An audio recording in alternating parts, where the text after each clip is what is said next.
Hello everyone, આજનો video છે મારામાં એક કમેન્ટ આવી જે કમેન્ટને વાંચીને મને પણ થોડું ઇમોશનલ ટાઈપનું મતલબ હું પણ ખુદ થોડી ઇમોશનલ થઈ ગઈ બિકોઝ એ કમેન્ટમાં જે બી છે ને એવું મારી લાઈફમાં પણ અત્યાર સુધી થતું જ હતું. બટ ખબર નહીં 2024માં એવું જ્યારે થયું મારી સાથે કન્ટિન્યુઅસ ફેલિયર ઉપર ફેલિયર આવ્યા તો એનાથી ડિમોટિવેટ થઈને પછી મેં વિચાર્યું કે હવે કાં હું પ્રિપરેશન એ બધું મૂકી દઉં, કંઈક બીજું કરું તો કેવી રીતના બધાને કેવું, મતલબ પેરેન્ટ્સને મતલબ બધા મને કેવી રીતના જોશે કે મારે પ્રિપરેશન નથી કરવી આટલા વર્ષ કાઢીને. અને મતલબ બીક એટલી લાગે કે બધા મને એમ જ સમજશે કે હું એક ફેલિયર છું, એમ મતલબ એક જગ્યાએથી ફેલ થઈને આવી છું અને મારે બધા પાસેથી ઈ સાંભળવાનું, બધા મને રોજ એમ કહેશે કે આ તો મતલબ ચોખ્ખા શબ્દોમાં કીધું એમ કહેશે કે આ તો નાપાસ થયેલી છે એટલે આવું કરે છે ને, એમાં તો ચાલી નહીં ને, આને તો હા પેલા તો તૈયારી કરતી ને, નો થયું એટલે હવે આવું કરે છે ને.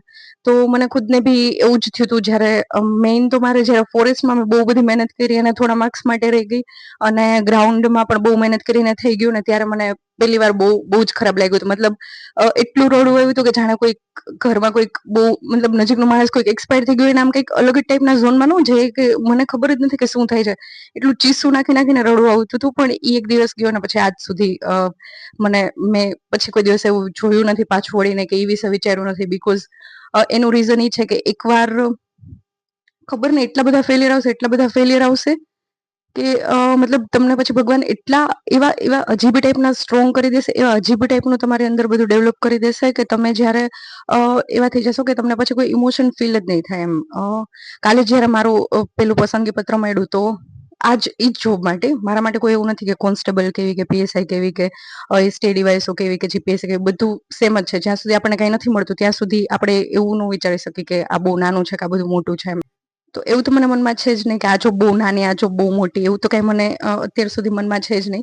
પણ ખબર નહીં તો પણ કાલે મને એટલું બધું, મતલબ હવે આપણે ઈ સ્ટેજ આવ્યા છે કે મતલબ હું ખુદ ઈ સ્ટેજે છું કે મને જ્યારે મારું થાય છે ત્યારે મને 2 મિનિટ પૂરતા મારું ન થતું એ બધા દિવસો યાદ આવે છે ને વધારે ખુશી કરતા વધારે એ બધી વસ્તુ યાદ આવે છે કે અમે તો અહીંયા છીએ પણ જેનું નથી થયું કોઈ પણ રીઝનના લીધે, અને સ્પેશિયલી નથી થયું એના કરતાં વધારે એમ થાય કે એમાં ઘણા એવા લોકો હશે કે જેની આ લાસ્ટ ટ્રાય હશે. મતલબ ધારો કે કોઈ ગર્લ્સ છે તો એની આ લાસ્ટ ટ્રાય હશે, આના પછી એના મેરેજ કરી નાખવાના હશે, એને ઘરેથી છેલ્લે હવે છૂટ આપી હશે. કોઈક મેરિડ પેલી લેડીઝ હશે તો એને મે બી હવે પછી ઘરે બીજા કંઈ પ્લાનિંગ કરવાના હશે તો હવે એને નહીં કરવા દે. કે કોઈ એવી છોકરી હશે કે જેને મતલબ હા બસ એ જ કે ઘરેથી પરમિશન નહીં આપવાના હોય, આ તે કે ફીઝ અફોર્ડ નહીં કરી શકવાની હોય, હોસ્ટેલની કે રહેવાની કે આ તે કે પ્રિપરેશન મે બી એવી રીતે એવા સ્ટેજથી ના કરે તો એ કરશે. ઈ જો જેનામાં પેલો જઝ્બો હોય કે એનામાં કરવું જ છે તો કરશે તો ખરા, પણ મે બી પછી એટલા સારા માર્ક્સે હવે એ મેરિટમાં આવતા રહી જાય, વળી થાય ન થાય ખબર નહીં. એટલે જે થોડા માર્ક્સ માટે રહી ગયા એના માટે તો મને બહુ વધારે થાય, કેમ કે મારો હંમેશા હું થોડા માર્ક્સ માટે રહી ગઈ. આજે જે મારામાં એક કમેન્ટ આવી, એ કમેન્ટના લીધે થોડું મને મારું બધું જૂનું યાદ આવી ગયું. તો હું એનો આન્સર છે ડાયરેક્ટ મેં વિચાર્યું હું તમને એક વિડીયો બનાવીને એમને આપી દઉં. એક ભાઈની કમેન્ટ એ છે, મેમ બધું કરવા છતાં લાઈફમાં કાંઈ ન મળે તો શું કરવું, મહેનત કરવા છતાં પણ લાઈફમાંથી કાંઈ નથી થતું, ગોડને પણ મંજૂરી નહીં એમ.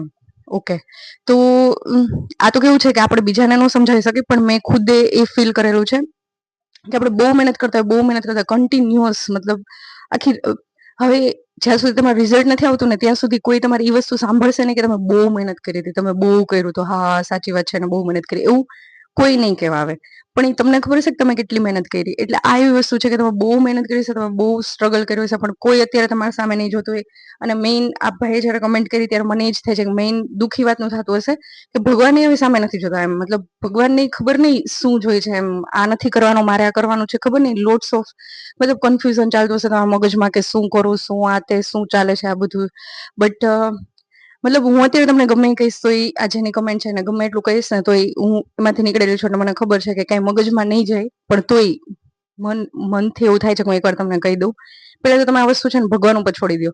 મતલબ તમારી પાસે અત્યારે જે બી અવેબિલિટી હોય, મતલબ જે બી અવેલેબલ હોય, આજે કાલ માટે તમારે શું કરવાનું છે, તમારું થોડું બી પ્લાનિંગ હોય કે મારે વાંચવું છે, કે હું પ્રિપરેશન કરું છું, કે કોઈ જોબ માટે એપ્લાય કરું છું, કે ઘરે કોઈની હેલ્પ કરું છું, તમે જી કરતા હોય ખાલી સવારથી સાંજનું પ્લાનિંગ કરીને થોડા દિવસ કાઢો એમનેમ થોડું. અને મેં એ ભૂલ કરેલી છે કે મને જ્યારે ભગવાન નથી આપતા ને ત્યારે હું એના ઉપર ડાઉટ કરું છું કે હું આટલું ભગવાનનું કરું છું તોય ભગવાન મારી સામે નથી જોતા એમ. મતલબ કરું છું એટલે એવી એક્સપેક્ટેશન નથી કે તમે મારી સામે જુઓ, પણ એટલું તો હોય કે જ્યારે આપણે ભગવાનને સાથે લઈને ચાલતા હોય તો તમે થોડી તો અમારી સાથે રહ્યો, થોડું તો અમને હેલ્પ કરો, તમે તો મહેનત જુઓ છો અમારે એમ. બટ આ કેવું છે કે એના ઉપર ક્વેશ્ચન ક્યારેય નહીં કરવાનો. આ રિયાલિટી છે. એ જ્યારે એના ટાઈમે દેશે ત્યારે એની કંઈક અલગ જ તમને શીખ સાથે આપશે એમ. અત્યારે મે બી તમે કેપેબલ નથી ઈ વસ્તુથી આગળ તમારી માથે બહુ મોટી મુસીબત આવવાની હશે એટલે તમને નથી દેતા. એવું ગમે કંઈક વિચારીને અત્યારે શાંતિથી ભગવાનનું તમે જે કરો છો એ જ કરો, અને તમારું જે સ્ટડી કે જે છે એ સવારથી સાંજનું રૂટીન ફોલો કરો. બહુ લાંબુ વિચારશો તો તમને આ બધા થોટ આવશે કે ભાઈ ભગવાનને મંજૂર નથી, હું શું કરું છું, હું ટેન્શનમાં છું, આ તે. તો અત્યારે થોડુંક બસ એટલું જ કહીશ કે આજ માર્યો, ખાલી આજ સવારથી સાંજ માર્યો, જ્યારે જ્યારે આવા ખરાબ દિવસો હોય ત્યારે કરી શકો. હું આવું કરી શકું. મેં પણ બીજા પાસેથી શીખેલું છે, ઘણા બધા લોકો પાસેથી, કે એ લોકો આજમાં જ જીવતા હોય એમ. તો હવેથી હું બસ એવી રીતે જોઉં છું કે આજ સવારથી સાંજ મને ગઈ, આજ સવારથી સાંજ મારે શું કરવું છે. મે બી આજ તમને એમ થાય કે મારે વાંચવું નથી, કાંઈ નથી કરવું, તો કાંઈ નહીં, તમે બ્રેક લઈ લ્યો, કંઈક યુટ્યુબમાં જોઈ લ્યો કે વોટ એવર, કંઈક મૂવી બૂવી જોઈ લ્યો, ગમે કરી લ્યો. અને એ ટાઈમે ખીજી વાત નહીં ચડતી હોય કે એ ટાઈમે આપણી પાસે એટલાય પૈસા ન હોય કે એન્જોય કરવા માટેની 2-5 50-100 રૂપિયા ખર્ચીને કંઈક એન્જોય કરવું એવું ન થઈ શકતું. આપણી પાસે ઘણા એવી સિચ્યુએશનમાં હશે તો કાંઈ વાંધો નહીં, આપણી પાસે મોબાઈલ તો છે, આપણી પાસે કંઈક જોવાલાયક છે, કંઈક બુક છે, કોઈકનું, મતલબ હું સચિન તેંડુલકરની આત્મકથા છે, હું બહુ બધાની બાયોગ્રાફી રીડ કરું, તો કોઈકની આત્મકથા વાંચી લ્યો તો તમને ખબર પડશે. જૂના થોડાક લોકોની, સ્ટ્રગલ વાળા લોકોની આત્મકથા વાંચશો તો તમને ખબર પડશે કે આપણા કરતાં વધારે ખરાબ છે બધાની લાઈફમાં. અને થોડુંક આંખ બંધ કરીને એકવાર તમે જ્યાં પણ હોય, મને ખબર છે હું જ્યાં છું એની કમ્પેરિઝનમાં તમારી ઉપર વધારે પ્રોબ્લેમ હશે, પણ તમે જ્યાં છો ત્યાંથી તમારા નીચે કોક ને કોક તો હશે જ. એ મને 100% ખબર છે. કોઈ બી માણસ, તમે જે બી પરિસ્થિતિમાં છો, કોક અહીંયા હશે, કોક અહીંયા હશે, કોક અહીંયા હશે, તો જ્યાં બી છો એ તમારાથી નીચે હજી લોકો છે જ એમ, આખા ભારતમાં, આખા વર્લ્ડમાં, બધે.